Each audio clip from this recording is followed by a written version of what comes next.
नमस्कार साथियों, स्वागत है आपका हमारे YouTube चैनल बीइंग बैंकर्स में। आज के इस वीडियो में हम बात करेंगे सिंप्लीफिकेशन की। सिंप्लीफिकेशन में बहुत से ऐसे पैटर्न होते हैं जो हमें पहले आना चाहिए, और सिंप्लीफिकेशन आपके बैंकिंग एग्जामिनेशन और इंश्योरेंस एग्जामिनेशन में कम से कम 10 मार्क्स को कवर करता है। कभी कभी ये 15 मार्क्स को भी कवर करता है। डिपेंड करता है कि आपका पेपर का पैटर्न कितना हाई, लो और एवरेज रहेगा। बेसिकली एवरेज लेवल पे पेपर आते हैं। तो सबसे पहले आपको जो याद होने चाहिए वो होने चाहिए स्क्वायर्स, साथ ही साथ क्यूब्स। उसे आप नोट डाउन कर लीजिए, या फिर मैं आपको अभी बता देता हूँ, उसे नोट डाउन कर लीजिए। स्क्वायर्स नोट डाउन कर लीजिए आप सबसे पहले, इसे आपको याद करना है और फिर हम इसका सिंप्लीफिकेशन में भी यूज करेंगे। 1 का स्क्वायर होता है 1, 2 2 ज़ा 4, 3 3 ज़ा 9, 4 4 ज़ा 16, 5 5 ज़ा 25, 6 6 ज़ा 36, 7 7 ज़ा 49, 8 8 ज़ा 64, 9 9 ज़ा 81, 10 का स्क्वायर 100, देन 11 का 121, 12 square 144, 13 square 169, 14 square 196, 15 square 225, 16 square 256, 17 square 289, 18 square 324, 19 square 361, 20 square 400। और लगे तो आप 30 तक भी स्क्वायर लिख सकते हैं, बट बेसिकली 20 तक याद होने चाहिए। क्यूब्स लिख लीजिए। क्यूब 1 का क्यूब 1, 2 का क्यूब 8, 3 का क्यूब 27, 4 का क्यूब 64, 5 का क्यूब 125, 6 का क्यूब 256, 7 का क्यूब 343, 8 का क्यूब 512, 9 का क्यूब 729, 10 का क्यूब 1000, 11 का क्यूब 1331, 12 का क्यूब 1728, 13 का क्यूब 2197, 14 का क्यूब 2704, 15 का क्यूब 3375। तो बेसिकली ये स्क्वायर और ये क्यूब आपको याद होने चाहिए। साथ ही साथ 20 तक टेबल से याद रखिए, तो ये आपकी स्पीड इंक्रीज करेगा। यदि आप इसे याद नहीं भी करते हैं तो कोई बड़ा इशू नहीं होगा, बस आप दूसरे स्टूडेंट्स के कंपैरिजन में थोड़ा स्लो होंगे। जैसे कि दूसरे बच्चे 30 सेकंड या 45 सेकंड में कोई एक क्वेश्चन कर रहे हैं बैंकिंग का, तो आप उस क्वेश्चन को 1.5 से 2 मिनट में करेंगे, यदि आपको स्क्वायर, क्यूब और टेबल्स याद नहीं होंगे। या फिर आप अपनी स्पीड वैसी बनाइए, इमेजिंग पावर वैसी बनाइए कि आप उसे सॉल्व कर सकें। चलिए आगे बढ़ते हैं। देखिए, सिंप्लीफिकेशन में और अप्रोक्सीमेशन में क्या डिफरेंस रहता है। सबसे पहले मैं वो ये बता दूं आपको। सिंप्लीफिकेशन एक तरफ लिख दिया हूं मैंने, और एक तरफ मैंने लिख दिया है अप्रोक्सीमेशन। जब किसी भी प्रश्न का, जैसे 1 2 3 plus 5 is equal to question mark हमारे पास दिया है, और इसे हल करते हैं हम, तो कैसे करेंगे। जब एडिशन करेंगे 5 + 3 8 + 2 10 + 1 11 is equal to question mark, ये हमारा आंसर हो गया।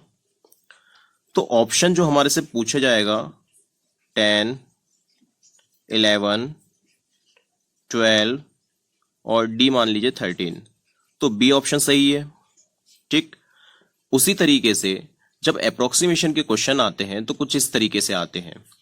1 + 1.98 + 3.01 + 4.99 is equal to question mark. यही क्वेश्चन को मैंने आपको एग्जाम्पल के वाइज आपको बताया है। इस तरीके के अप्रोक्सीमेशन के क्वेश्चन आएंगे और वहां हमारे पास ऑप्शन आएगा A 4, B 8, C 11, D 14। ठीक, तो इस तरीके से हमारे पास ऑप्शन आ रहा है। तो जब अप्रोक्सीमेशन दिया गया रहेगा कि अप्रोक्सीमेशन की ये क्वेश्चन है, तो हमें यहां पर कॉम्प्लेक्स नहीं करना है। ये तो होल नंबर है, तो इसे पूरा काउंट करेंगे, इसे होल नंबर बनाएंगे। कैसे बनाएंगे? 0.50 के ऊपर जो संख्या होती है उसे हम अगले नंबर में काउंट करते हैं।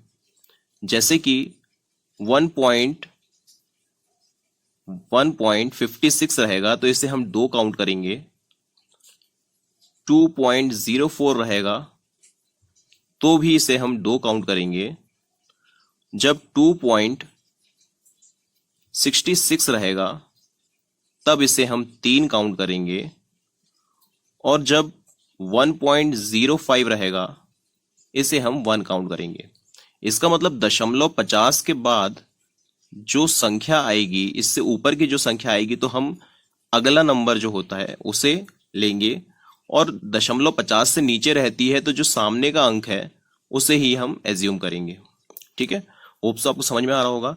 धीरे धीरे आगे बढ़ रहे हैं, कॉन्सेप्ट पूरा क्लियर करेंगे और फिर आप बड़े से बड़ा क्वेश्चन कर सकते हैं। अब यहां देखिए, जैसे 1 हो गया, ये मैं स्टेप बता रहा हूं आपको समझाने के लिए, वैसे जरूरत नहीं पड़ती है जब आप समझ जाएं। ये 1 हो गया, प्लस इससे जैसे मैंने बताया 50 के ऊपर है तो हम इसे 1 प्लस कर देंगे तो 2 हो जाएगा। ये यहां पर देखिए ये 0.50 के छोटी नंबर है तो इसका मतलब यहां 3 एज्यूम करेंगे, प्लस 4.99 मतलब 50 के ऊपर है, किसके करीब है? 5 के करीब है, तो इसका मतलब ये 5 हो गया। Question mark 1। अब यहां देखिए 5 + 3 8 9 10 11, तो ऑप्शन नंबर सी हमारा सही होगा। ठीक, अब मान लीजिए ये तो ऑप्शन में 11 दिया है, 11 आया भी है, अप्रोक्सीमेट 11 आंसर है। एग्जैक्ट आंसर निकालने की कोशिश करेंगे हम, तो देखिए क्या होगा। एग्जैक्ट आंसर निकालने के लिए मैं आपको यहां बता देता हूं,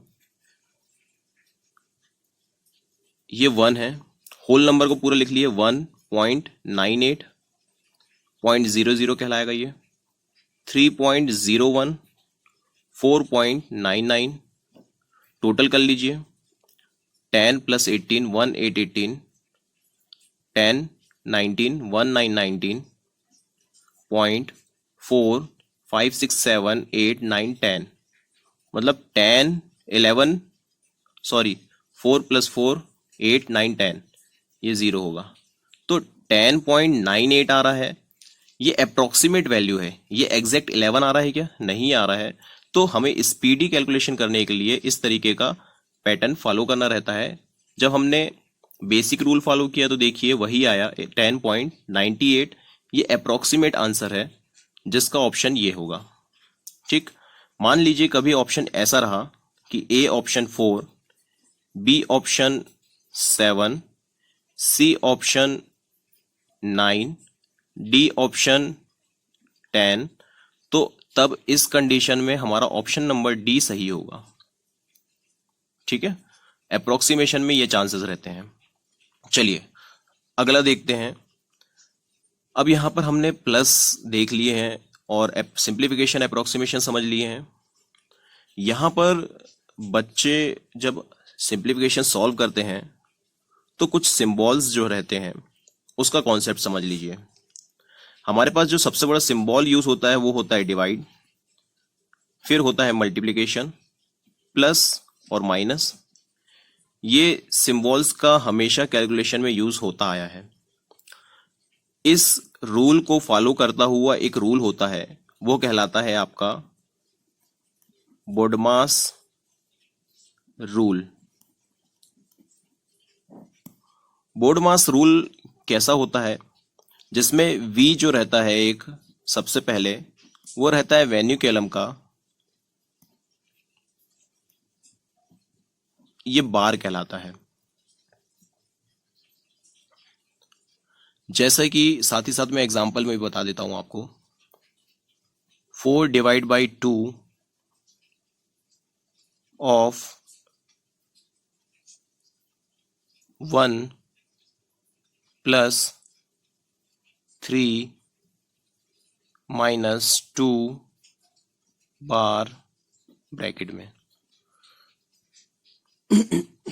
sorry is equal to question mark.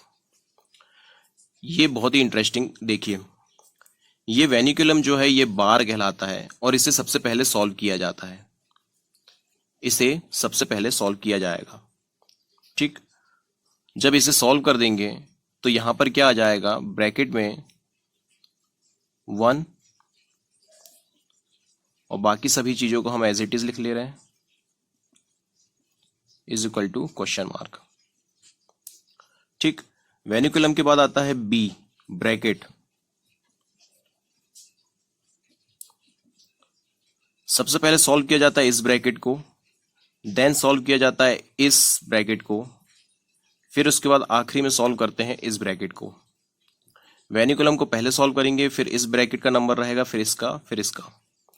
इस ब्रैकेट को रिजॉल्व करेंगे हम सबसे पहले, तो 4 divide by 2 of 1 plus 1 is equal to question mark. अब देखिए, ब्रैकेट के बाद आता है ओ ऑफ का। ऑफ होता है मल्टीप्लाई का, जिसे हम पहले सॉल्व करते हैं, ब्रैकेट के बाद सॉल्व करते हैं। ठीक है, तो अब यहां देखिए कि ये ऑफ है, ये रिप्लेस करेगा क्रॉस को, तो हम डिवाइड से पहले ऑफ को सॉल्व करेंगे, मतलब ये दो टर्म को पहले हल किया जाएगा। तो 4 डिवाइड बाई 2 1 जा 2 plus 1 is equal to question mark. Hope so आपको समझ में आ रहा होगा। डी जो है वो होता है, अब देखिए बोर्ड मास आ रहा है, BOD। डी जो है वो है डिवीजन का, डिवाइड करेंगे अब, तो डिवाइड करने के लिए ये दो वैल्यू को डिवाइड किया जाएगा, तो 4/2 plus 1 is equal to question mark, 2 2 जा 4, तो अब लास्ट में क्या बचा, 2 plus 1 is equal to question mark, तो question mark is equal to कितना आ गया, 3 आंसर। अब यहाँ देखिए, डिवीजन के बाद आता है मल्टीप्लीकेशन। चूंकि यहाँ मल्टीप्लीकेशन कहीं सिंबल यूज नहीं हुआ है तो हमने यूज नहीं करें, मल्टीप्लाई का यूज करेंगे। देन रहता है मल्टीप्लाई के बाद एडिशन, फिर रहता है सब्सट्रैक्शन।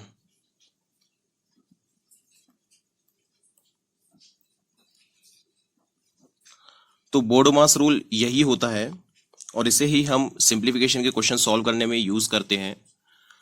इसे नोट डाउन कर लीजिए। न्यूमेरिकल एबिलिटी की अलग से एक कॉपी बनाएंगे तो आपके लिए एक अच्छे नोट्स तैयार हो जाएंगे और वो हेल्पफुल होंगे। बाकी प्रैक्टिस बहुत ज़्यादा करिए, सिंप्लीफिकेशन की तो बहुत ज़्यादा करिए, हर एग्जाम में आता है, हर तरीके के क्वेश्चन आते हैं। कोई डाउट है तो कमेंट करिएगा। चलिए कुछ क्वेश्चंस देखते हैं। इस टाइप के क्वेश्चंस पूछे गए हैं और पेपर में आते हैं।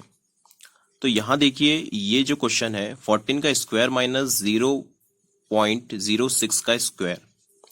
लास्ट वीडियो में जो फर्स्ट क्लास थी उसमें मैंने आपको बताया था एक फार्मूला, यहाँ उसका भी इस्तेमाल कर सकते हैं या डायरेक्ट कैलकुलेट कर सकते हैं। आप जिसमें कंफर्टेबल है हमेशा उसे चूज करिए। मैं दोनों तरीका बता देता हूँ। सबसे पहला जो तरीका है वो ये है कि A square minus B square is equal to A plus B multiply A minus B. यहाँ पर ए क्या है, 14 है, उसका स्क्वायर, माइनस 0.06 का स्क्वायर। ठीक, तो 14 प्लस 0.06 मल्टीप्लाई बाई 14 माइनस 0.06 से सॉल्व करते हैं तो ये हो गया 14.06 मल्टीप्लाई बाई, इसे माइनस करेंगे आप तो आप ये देखिए कि 0.06 को हमें सॉल्व करना है। 4 से 1 कैरी यहाँ जाएगा, 10 बनेगा, 10 से यहाँ जाएगा, ये 9 हो जाएगा, ये 10 हो जाएगा। तो 10 माइनस 6 4, 9 एज इट इज 0.13, तो मल्टीप्लाई 14.06 मल्टीप्लाई बाय 13.94। अब इसे सॉल्व करते रहिए, काफ़ी लंबा चला जाएगा। ठीक, अब एक और पैटर्न ये है कि सीधे आप इसका स्क्वायर कर दीजिए। जैसे मैंने स्क्वायर बताया आपको, याद होगा तो आप डायरेक्ट लिख लेंगे कि 14 का स्क्वायर होता है 196।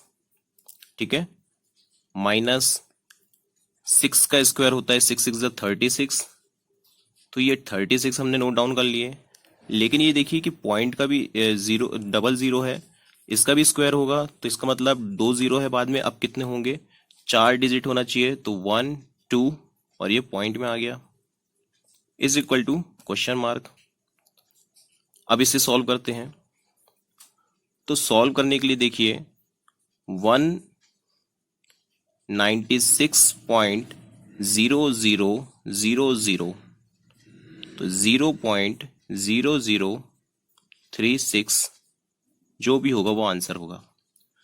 तो 6 का 1 यहाँ आ जाएगा, 10 बन जाएगा, 4, 9 में से 3 गया 6, 9 में से 3 माइनस हुआ 6, 9 as it is, 9 as it is 0.195, ये आपका फाइनल आंसर हुआ 195.9964।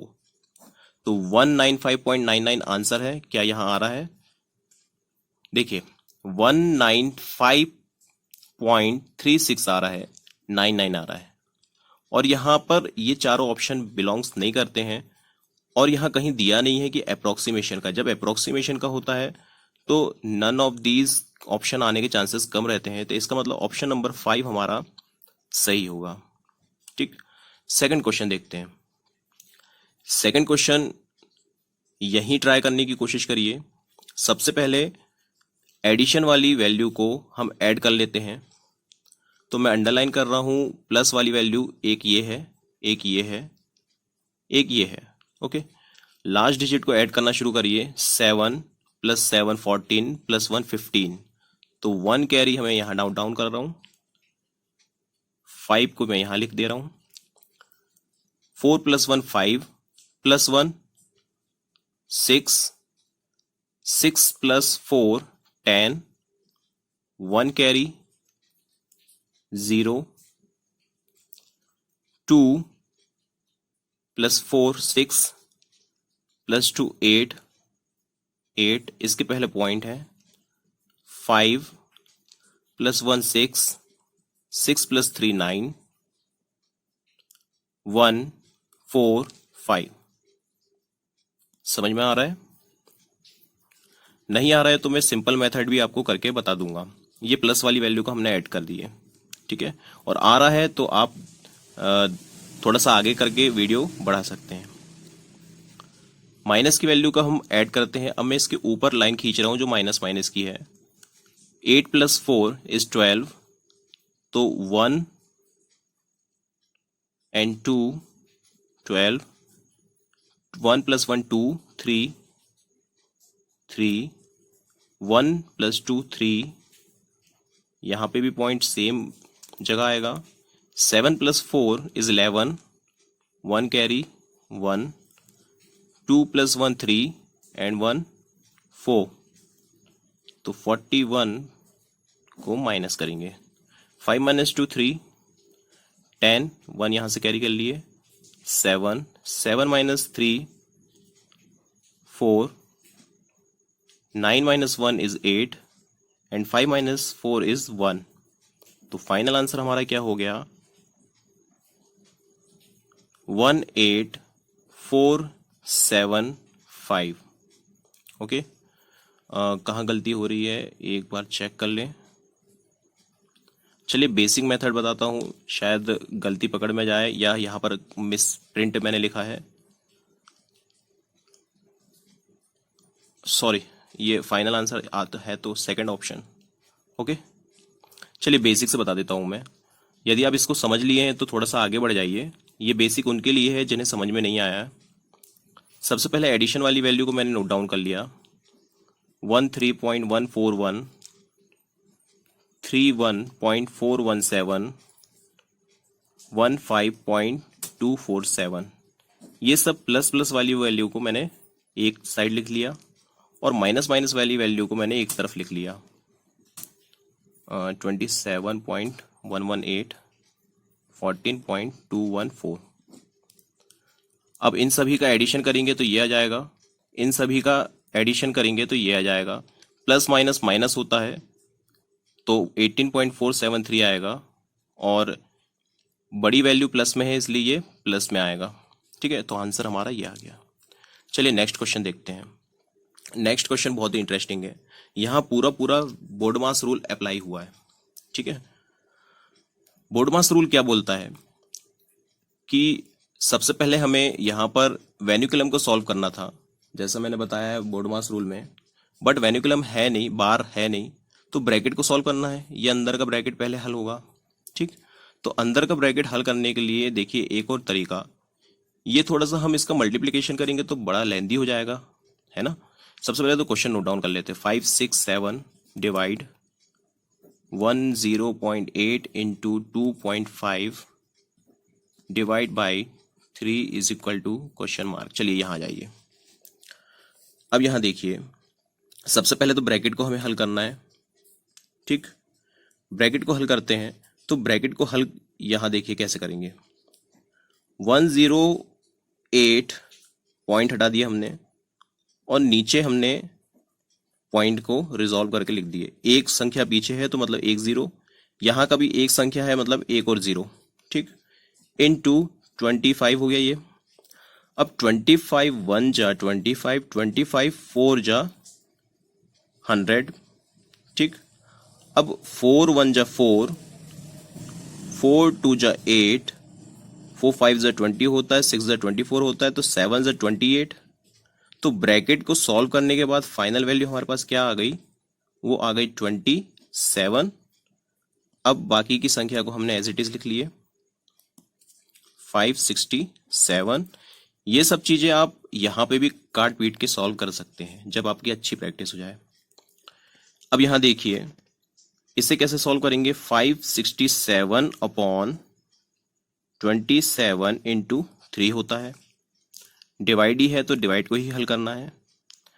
अब 27 2 जा 54, 27 2 जा होता है 54, 2 कैरी, 27 1 जा 27, 3 1 जा 3, 3 7 जा 21। इसका मतलब क्वेश्चन मार्क का आंसर क्या आ जाएगा, 7। ऑप्शन चेक करिए, होप सो ये समझ में आ रहा होगा। ऑप्शन देखिए 7 आंसर आ रहा है क्या, ऑप्शन नंबर डी हमारा फाइनल आंसर है 7। ओके, अब ये देखिए अगला क्वेश्चन बहुत ही इंटरेस्टिंग है, यहीं की यहीं सॉल्व करने लायक। 5 divide by root 5 is equal to question mark क्या होगा। कुछ नहीं है, बस आपको डराने के लिए ऐसा बनाया गया है। 5 का सबसे पहले डिवाइड को तो रिजॉल्व कर देते हैं, तो अपॉन में जाएगा रूट 5। अब इसे हल कैसे करेंगे, देखिए रूट 5 इंटू रूट 5, ये इंटू है, अपॉन रूट 5 ऐसा कर सकते हैं, क्योंकि इन दोनों का अगर मल्टीप्लाई होगा तो 5 का स्क्वायर हो जाएगा, और स्क्वायर स्क्वायर रूट को हटा देगा। इसका मतलब एक रूट 5 से एक रूट 5 कट जाएगा, तो हमारे पास फाइनल क्या आएगा, रूट 5। तो ऑप्शन में ए ऑप्शन जो है रूट 5 वो हमारा फाइनल आंसर होगा। ठीक है, चलिए अगला क्वेश्चन। अगला क्वेश्चन देखिए बहुत ही इंटरेस्टिंग है। सबसे पहले बेसिक मेथड जो आप हमेशा करते आए हैं, फिर शॉर्टकट क्या है वो मैं बताऊंगा। यहां से भी सॉल्व कर सकते हैं एडिशन करके। ठीक, तो 5 को पहले नोट डाउन कर लिए, देन 5 5 5 5 5 5 5 5 5, अगेन 5 5 5 5, 5 बार 5 है, तो 5 कितने बार है, 2 + 3, 5 5 जा 25, 2 कैरी, 5 5 4 जा 20, 22 22, 5 3 जा 15, 16 17, 1 7 17, 5 2 जा 10 + 1 11, 1 1 11, यहाँ 1 कैरी 6, तो 6 1 7 2 5 फाइनल आंसर है। ओके, अब इसे सॉल्व करने का एक और माध्यम होता है जो मैं यहाँ आपको बताने जा रहा हूँ। देखिए ये सेम नंबर है, अगर हम इसमें से 5 को कैरी निकाल लें और मल्टीप्लाई में कर दें, बाकी जो बचता है वो क्या बचता है, वो देखिए 1 + 1 1 प्लस 1 1 1 प्लस 1 1 1 1 प्लस 1 1 1 1 1 5 बार। अब इसे करिए, जब इससे जोड़ेंगे हम तो आप ये देखिएगा कि 1 2 3 4 5 आखिरी डिजिट हो गई 5 4 3 2 एंड 1। इसका मल्टीप्लाई कर लिया हमने 5 से, तो 5 5 जा 25, 5 4 जा 20 22, 5 3 जा 15 16 17, 5 2 जा 10 प्लस 11 1 1, 5 1 जा 5 6। आ गया। तो जो भी आपको कंफर्टेबल लगती है आप उससे सॉल्व करिए, लगे तो यहाँ से ही कर लीजिए कि 5 5 बार आया तो 5 5 जा 25, 2 कैरी यहाँ कर लीजिए, फिर इसका एडिशन ऐसे कर लीजिए। तो इस तरीके से आप क्वेश्चन कर सकते हैं। तो होप सो आपको ये वीडियो ये क्लास इंटरेस्टिंग लगी होगी। इसी तरीके का अगली क्लास रहेगी और उसमें नया कॉन्सेप्ट हम सीखेंगे। और हमारे चैनल से जुड़े रहिए, साथ ही साथ दोस्तों को भी जोड़िए और रेगुलर क्लास लगाइए। वीडियो पसंद आ रहा है तो लाइक करिए। मिलते हैं फिर अगले वीडियो में। शाम का रीजनिंग का वीडियो जरूर देखिए, उसमें भी कुछ नए तरीके कॉन्सेप्ट हम बताने की कोशिश करेंगे। मिलते हैं फिर अगले वीडियो में। Thank you.